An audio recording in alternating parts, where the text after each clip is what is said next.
Ladies and gentlemen, give it up for Sergeant Penniless. First and foremost, I totally have to apologize for the way I'm dressed. I know I'm wearing a sleeveless shirt, OR scrubs, and toe shoes. I look like a neo-Nazi yoga instructor.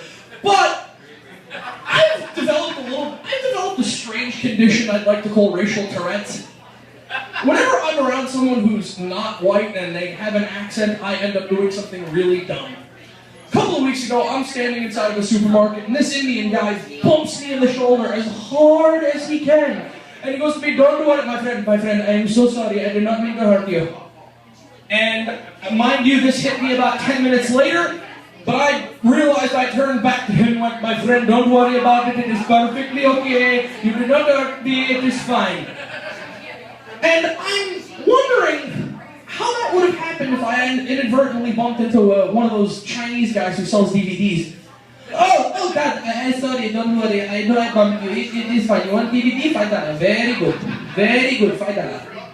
And I think this condition developed, I figure a couple of years ago, I'm going to a check cashing place with my father, and there's a Chinese guy there selling DVDs. And half of them were porn. He'd walk up to us and go, "Oh, you want to buy DVD? Oh, very good. I say you good quality porno. Porno, $5. Get your dick hard for hour." And my father sends me out to the car, and you know, ladies and gentlemen, when your father sends you out to the car, something stupid's about to happen.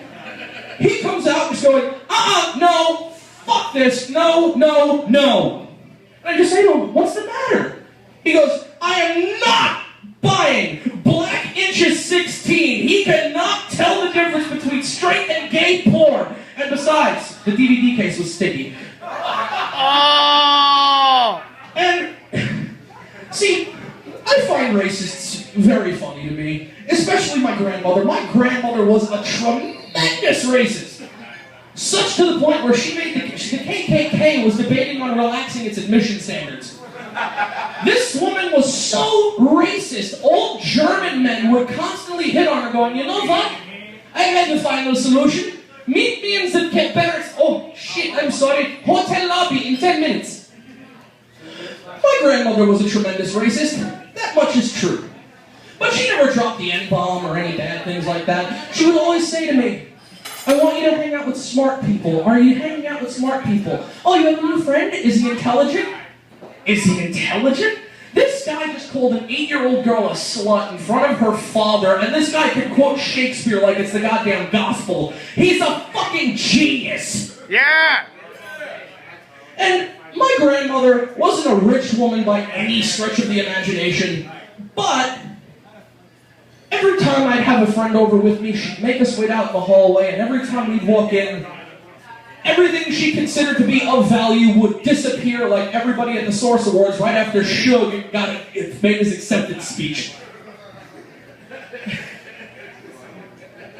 And I brought a friend of mine in who, let's just say, was a photo negative of me. And she was staring at him like a hobo stares at a cake in a window. And he went up to the bathroom and she said, "He's not smart. He looks like smart people don't look like they're going to rob a house." Now, if my friend were black, those stereotypes may have applied. Trouble was, the guy was a burn victim. And you see, sometimes the shitty ways people cope bugs the hell out of me. Some time ago, I lost touch with a friend, and recently I saw him walking the street, and he was wearing high heels, skinny jeans, a shawl, and he stunk with perfume. Now, I didn't believe it was him until I kept getting more reports that he kept popping up like a cross-dressing gay. And then I got proof positive this man was a tranny. A friend of mine said he started cross-dressing after his grandfather died. All I have to say to that is, what the hell? Where in God's name does a man get the idea that cross-dress is a means of coping with a death? Normal people go out with their friends, hang out, talk, do whatever they can to forget. Psychotic people grab a rifle, climb to the top of a clock tower, and start shooting nurses. But seriously, where does a man get the idea of the feeling of silk rubs against my nuts reminds me of Grandpa. I totally need this riding up my ass. Ladies and gentlemen, our next performer. Yeah!